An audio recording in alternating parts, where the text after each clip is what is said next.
Olá, Huck Janelli aqui, como vocês estão? Vocês sabem qual é a diferença entre cópia e inspiração? Como a inspiração não é uma cópia, mas a cópia pode ser uma inspiração. Vamos entender também um pouco a diferença aplicada no nosso universo dos produtos e serviços. E uma das primeiras coisas para a gente definir é o que é cópia, o que é plágio, pirataria, referência e inspiração. Para quem não me conhece, meu nome é Huck Janelli, sou professor universitário, design de produtos, sócio criativo da Atom Studios, vice-presidente da ADP, Associação dos Designers de Produto, youtuber, podcaster com mais de 25 anos na área de desenvolvimento de produtos e serviços para empresas e negócios. Na hora que a gente está começando a criar ou querendo desenvolver algum produto novo, é tomar muito cuidado com essa questão do que é cópia, do que é plágio e do que é referência. E acabei usando aqui a referência, né,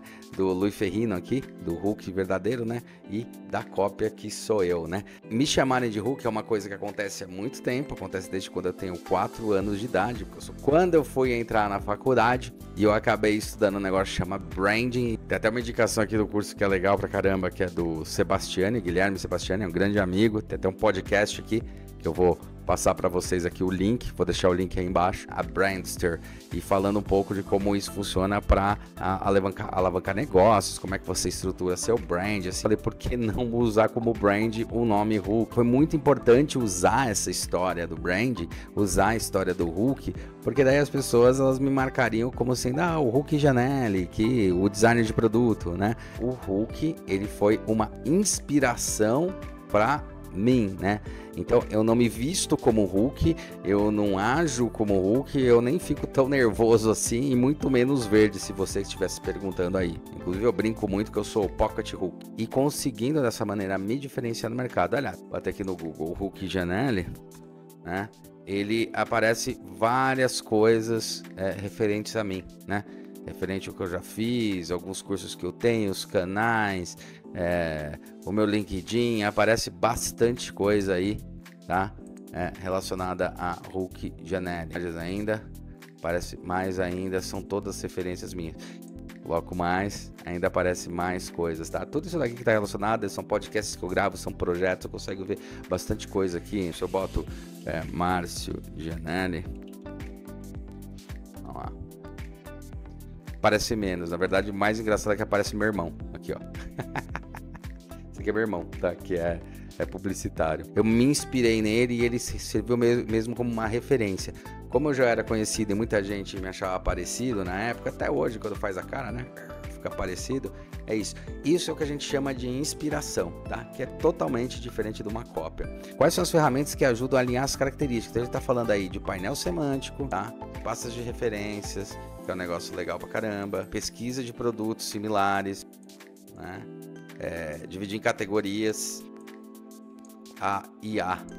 Tem um vídeo aqui também que eu vou falar, que eu falo um pouco sobre essa questão das referências diretas e indiretas, né? O que de fato é cópia? O que é cópia a gente pode dizer que é uma grande categoria. Na verdade, debaixo dela a gente pode definir a cópia aí como plágio ou pirataria. Quando a gente está falando da cópia como sendo uma cópia de Xerox, tá? Para usar o documento, essa história, aliás, o nome da máquina não é Xerox, né? Xerox é uma propriedade, né? Então é que nem Gillette, é que nem chiclete. Fotocopiadora, quando a gente faz a Xerox dessa história, a gente está fazendo uma cópia, tá? E essa cópia, não necessariamente ela é um problema. Quando a gente está falando aí de advocacia, se você fazer cópias de documentos, cópias de contratos e assim por diante, o que valida se essa cópia é válida ou não? Você tem que protocolar ou assinar, né? Ou seja, você tem que avisar que essa cópia foi passada para uma pessoa, que a pessoa tem ciência disso e assina para falar, não, beleza, tenho ciência e é uma cópia para você poder replicar isso, tá? Quando você escaneia, ele também está fazendo uma cópia digital disso. E daí você tem formas digitais hoje em dia de você assinar e validar a assinatura do seu documento. Você tem Adobe PDF. Tem uma outra coisa também que é interessante na cópia, o Enduro da Atari, olha lá, seu produto. A gente consegue fazer uma cópia disso e emular essa história. Dentro da legalidade, Se você tiver um produto físico, por exemplo, tiver um jogo, um game, e você quiser fazer uma cópia, isso é possível. Para isso que serve você copiar, né? Para você não perder esse arquivo. A pirataria, ou seja, a pirataria é você pegar algum documento existente, pegar algum arquivo, pode ser arquivo, documento, referência, e você espalha isso para diversas pessoas sem os direitos reservados, os direitos autorais dessa história. O plágio eu acho pior que a pirataria. É como se você pegasse ali o mesmo Enduro que eu estou dando aqui como exemplo, pode ser qualquer arquivo, qualquer coisa que você tenha, e ao invés de você falar aqui, ó, que esse jogo é da Activision, tem as pessoas que foram desenvolvidas, você risca esse nome, você fala que ele é seu. Que, aliás, o que acontece com muito aluno fazendo é você fazer o plágio, que é você falar que essa ideia desse jogo foi sua. Agora, é diferente, então, isso de uma coisa que a gente fala bastante, que é a questão da inspiração, as referências, e aí a gente tem as ferramentas para poder desenvolver isso. Essas referências, elas servem sim de inspiração para desenvolvimento de outras coisas, tá? Mas, dependendo de como você faz o uso dessa referência, ela pode se caracterizar como o quê? Como cópia, pirataria ou plágio. Tá? E aí é que tá o grande pulo. Você está de inventar roda, ninguém inventa. A roda, ela, na verdade, foi desenvolvida. Estudos também mostram isso, que a roda, de fato, ela era antes, né? Antes dela virar roda, ela era um tronco. E uma das coisas que eles descobriram é que eles deslizavam em toras. Eu costumo dizer que a roda, né, ou o pneu, ela é o quê? É essa seção da tora, né? Com um eixo menor. Então, ao invés de a tora toda, o pneu ser todo grosso, né? Igual era do carro dos Flintstones, uma tora total aqui, tem até uma versãozinha aqui real, achei bem legal isso daqui. O que é importante dizer é que nunca nada que você vai criar à frente, nunca nada vai partir do nada, ela sempre vai ter uma referência, até porque nosso cérebro ele fica observando coisas, tá, durante o dia todo, independente se você tá focado naquilo ou tá consciente daquilo, teu cérebro tá registrando e teu olho tá registrando. Dizem que a gente registra mais de 40 mil imagens, né, por dia e, nossa, a gente absorve 5% de uma maneira consciente. E ó, vou dar uma dica, tá? E olha que eu trabalho com isso de criação, desenvolvimento e inovação há mais de 25 anos. Sempre tem uma inspiração, você nunca vai fazer algo que alguém não pensou. A questão é como você vai executar aquilo. Tem um livro ótimo, cara, que fala sobre essa questão aí das cópias. Isso aqui faz parte de uma trilogia, tá? Do Austin Kleon. Esse livro aqui, que é Roube como Artista, eu vou deixar o link aqui embaixo para vocês comprarem aí pela Amazon. Tem o físico, tem o digital. Eu acabei comprando o digital, cara, eu li em 2 segundos, li umas 3 horas, é um livro pequeno, mas basicamente o que o Austin Kleon fala é justamente sobre isso. Como você estimula a criatividade através dessa construção de referências, tá? E daí ele dá algumas técnicas e algumas formas, até o final do livro ele dá essas técnicas e formas de como ele constrói a referência, de que maneira você pode construir a sua referência. Eu costumo dizer que ele mandou bem porque ele faz um clickbait, né? Roube como um artista, então parece que ele tá falando que um artista rouba. E não, na verdade ele tá dizendo como um artista pensa. Como o artista pensa com criatividade. Tanto que você tem lá, ó, Roube como um artista, e aqui embaixo 10 dicas sobre criatividade. Como de fato é o jeito certo de se usar referência, né? Como você constrói isso e entende que essas referências, elas são, na verdade, arcabouços para você desenvolver alguma coisa nova. É um livro bacana, vale muito a pena, dá uma olhada aí, tá? Tá aí no link aqui embaixo, beleza? Ele tem uma trilogia. Aqui, ó, achei, ó, o Keep Going, o Show Your Work e o Still Like an Artist. Se quiser eu vou passar o link aí também dos 3, se vocês quiserem, não tem problema nenhum. Na construção das minhas referências aqui para vocês, enquanto eu tô fazendo o vídeo, eu já tô construindo essas referências. Bom, vou falar um pouco sobre, então, algumas ferramentas que se usa para como eu transformo o que poderia vir a ser uma cópia e inspiração. Painel semântico nada mais é do que quando eu estou estudando produto, estudando um serviço, entendendo como posso melhorar alguma coisa mais eficiente dentro da minha empresa, dentro do meu negócio. Quando eu estou falando isso, eu não estou falando só de fazer um quadro, fazer uma obra de arte. Às vezes como melhorar algum sistema que tem dentro da minha empresa, para várias áreas e para vários campos, tá?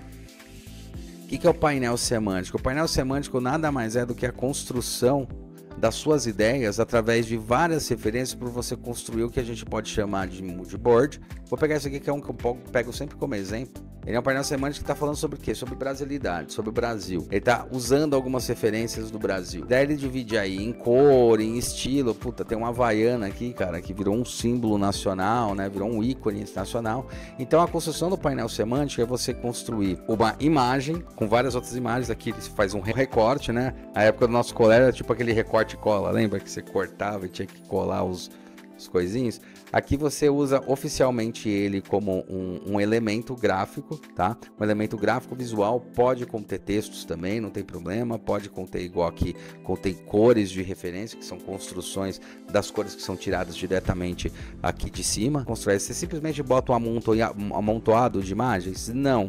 Isso é errado. Se você botar um monte de imagens, você está cometendo um erro grave. Para você construir um painel semântico, você tem que pensar no conceito que você quer passar. Eu vou lançar um curso também, que eu vou deixar aqui no link aqui embaixo, sobre como construir de uma maneira mais eficiente os painéis semânticos. Aí depois dá uma olhada aqui embaixo. Talvez nessa data de gravação, ele ainda não esteja disponível, mas provavelmente ele vai estar disponível aqui embaixo para vocês, tá bom? Um mini curso aí explicando um pouco como fazer o painel semântico. O painel semântico, eu, na verdade, quero passar uma ideia, um conceito. Eu tenho que fazer a pessoa entender aquilo que eu quero dizer. Imagina vocês, se eu falar para vocês a palavra segurança. O que vem na cabeça de vocês? Vou botar até no próprio Google, hein? Provavelmente é isso daqui que vem na mente de vocês, ó, tá? Essas relações, a relação do policial, a relação do cadeado, a relação da arma. Então, eu estou fazendo uma apresentação para minha empresa, meu negócio, para o meu cliente, para o meu gerente. Estou fazendo essa apresentação para ele e estou comentando. Então, aí eu pensei numa questão da segurança, que é um fator importante, uma relação importante. E no final das contas, você termina falando que você, com isso, você vai estabelecer uma relação muito mais afetuosa com as pessoas. E dá um bug. Como deve ter dado um bug aí na cabeça de vocês. Eu apresentei aqui e falei, mas o que tem a ver abraço de mãe com segurança? Porque a segurança que eu quis referenciar era a segurança desse carinho, desse abraço de mãe. Porque, de fato, a gente convive no dia a dia com as nossas referências. Houve tanto jornal, um monte de coisa, a tua cabeça fica preparada e armada para quando eu falo de segurança, a gente está falando disso. Nunca vai pensar primeiro num abraço de mãe. Você está querendo mostrar um projeto onde vai valorizar as pessoas, valorizar esses contatos, valorizar essas questões, tá? Então, o painel semântico, ele serve para você direcionar esse olhar. Quando você está querendo dizer alguma coisa e você quer ter certeza da mensagem passada. Então, o painel semântico, ele é uma ferramenta muito boa, muito poderosa, tá? Para você construir argumentos e para você alinhar a expectativa. Direcionar o olhar das pessoas no ponto onde eu quero que as pessoas enxerguem isso. O benchmark não tem muito segredo não. Se eu vou desenvolver, por exemplo, um celular, se eu vou desenvolver um software, se eu vou desenvolver uma ideia, eu vou atrás de referências de benchmark. No curso ali de como construir painel semântico, eu vou puxar essa questão aí, o curso que tem aqui embaixo, eu vou puxar essa questão aí do benchmark também. O benchmark nada mais é do que você fazer uma pesquisa de similaridade, uma pesquisa de mercado, entender para onde está indo o mercado, de que maneira ele está funcionando. Você faz uma pesquisa, então, se eu estou desenvolvendo um novo produto, eu estou fazendo uma pesquisa de benchmark para entender o que já tem no mercado. Ele vai te apontar produtos similares. Vamos botar celular aqui. Ele fala sobre as referências, mercado, custo, o que tem de referência, conta, estudo, números, tá? O benchmark ele não se limita só ao objeto em si. É justamente essa comparação entre os negócios. A ideia disso é isso, né? Você fazer uma pesquisa. E o que é importante nesse benchmark quanto ferramenta? Então eu fui atrás de outras referências, fui atrás de outros setores para desenvolver isso. Primeiramente, estabelecidos seus KPIs, né? KPIs é o que a gente chama de empresa, né? Indicadores-chave, aquilo lá que a gente está focado para resolver. Eu já fui muita empresa que eu fiz workshop e tal. A reunião, né? Para falar, você vai fazer um workshop aqui para desenvolver o meu time, não sei o que lá. E, tem que manter foco KPI, né? Que é o KPI, né? Então, resumindo, qual que é o nosso objetivo? O benchmark, ele tá focando em cima desses KPIs que você tem na empresa, se você quiser chamar dessa maneira, tá? Ou do seu objetivo, e você vai pesquisando coisas que já tem no mercado. Você vai entendendo como o mercado está funcionando, em números, em dados, em estatísticas e assim por diante. Dividir isso daí tudo, tá? Em categorias, tá? vou até deixar aqui, tudo isso que a gente construiu de benchmark, de pesquisa de mercado, de entender gráfico, entender um monte de coisa, a gente pode dividir isso daí em grandes categorias, assim como os nossos painéis semânticos, que aqui eu tô falando categoria de produto, aqui eu tô falando categoria de como a gente tem que se comunicar. Você pega tudo aquilo que você divide, tudo aquilo que você pesquisou, tudo aquilo que você está puxando como referências, construindo painel semântico, construindo benchmarks, pesquisando o mercado e classificando em categorias.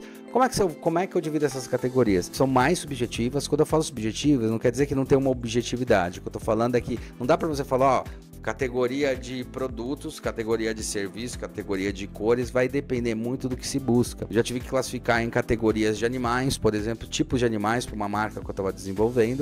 Eu já tive que classificar quais que eram animais selvagens, animais não selvagens, animais domesticados, porque para a marca era importante desenvolver isso e dividir dessa maneira. Ou você pode dividir de acordo com os seus KPIs da empresa, né? Benefícios, sei lá, para novos funcionários. Então, quais os benefícios que tem, quais os tipos de funcionário, o que eu chamo de checkpoints, né? Você vai batendo onde são os pontos, realmente são os pontos que você fala, cara, isso aqui a gente precisa resolver de alguma maneira, a gente tem um problema nesse setor, a gente tem isso, e as categorias ajudam muito a organizar essas ideias, tá? É polêmica sobre a IA, né? Ou a inteligência artificial, ou a AI, Artificial Intelligence. Como é que a gente trabalha com isso dentro da área específica da nossa, do design, do artista, né? Mas da área do criativo. Você falou muito da questão de roubar a ideia.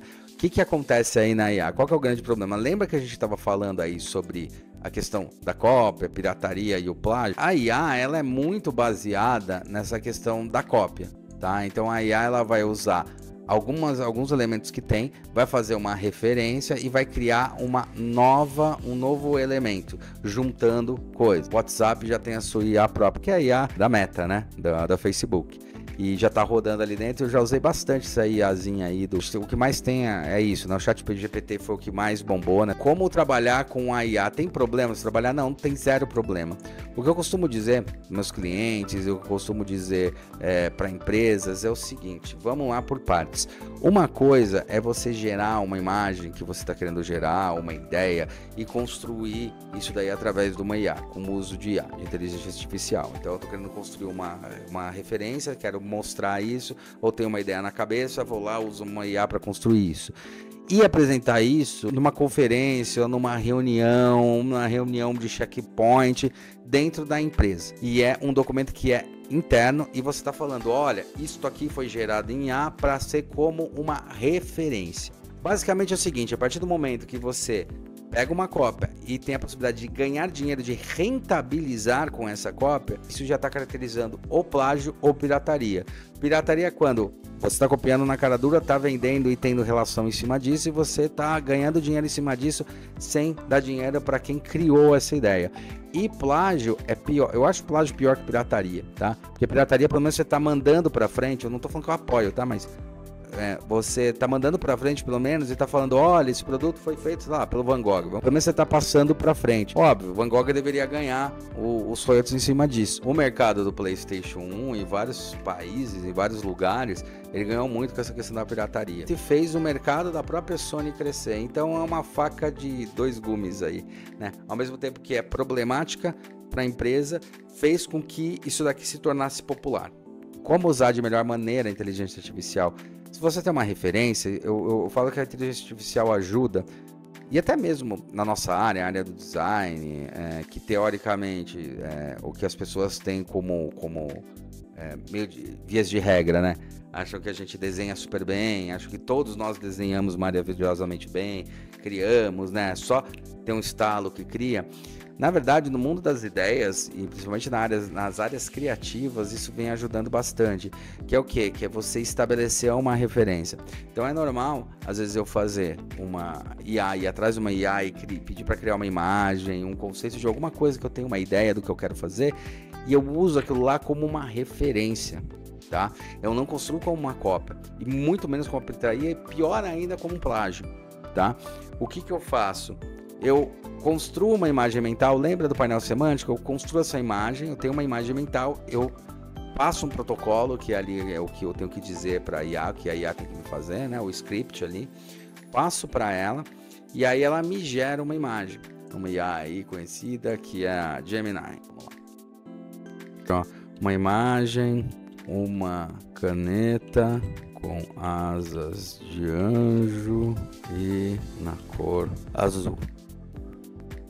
Olha lá, tá vendo? Mais estilizada.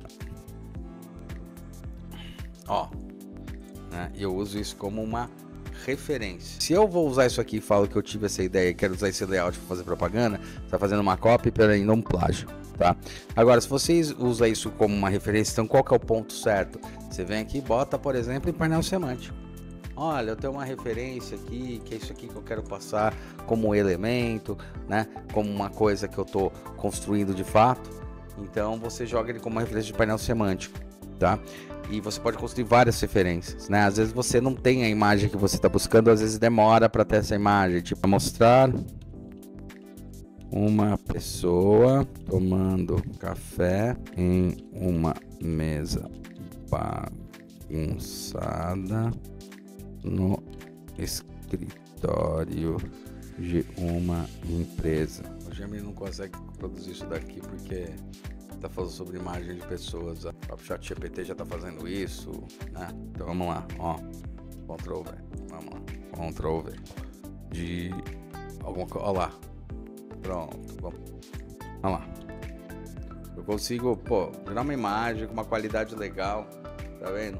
Tentando explicar o que eu preciso falar. Então imagina que eu tô na minha empresa, eu tô na minha reunião, eu preciso fazer alguma coisa, eu preciso falar. Olha, a gente está falando sobre essa bagunça do dia a dia, como é que a gente pode organizar, ou qualquer coisa que venha aí, que às vezes seja uma necessidade da sua empresa. Então a gente usa muito isso como uma referência, tá? A gente não usa, então a gente transforma aquilo lá que poderia se tornar uma cópia como uma referência, tá? Isso que é importante. Então, e aí isso vai servir de inspiração para achar uma nova solução. Essas 4 categorias aqui, né, o painel semântico, pesquisa de produtos similares, dividir em categorias, ela é super bem-vinda, tá, para o desenvolvimento. Então são ferramentas muito práticas que eu mostrei para vocês, ferramentas muito práticas para você desenvolver isso. Agora, como elencar isso? Como entender de que maneira eu posso construir? E tem um vídeo aqui bem legal que continua um pouco essa ideia, que é como você faz as escolhas emocionais e as escolhas racionais. E que no fundo todas as suas escolhas elas estão divididas nessas 2 áreas, tá? Lei do engano, achar que você só pensa de uma maneira racional, não, sou totalmente razão ou totalmente emoção. Na verdade você faz escolhas nas 2 categorias quando a gente fala aí de atributos e benefícios, ou seja, tudo aquilo que tangencia a gente tem um valor simbólico, tem um valor pragmático, o produto limpa, mas tem um valor simbólico, né? E tem um valor emocional referente a isso. Que a gente fala muito sobre atributos e benefícios. Dá uma olhada que tem um videozinho aqui que eu vou deixar o card aqui em cima e a descrição para vocês verem um pouco mais sobre isso.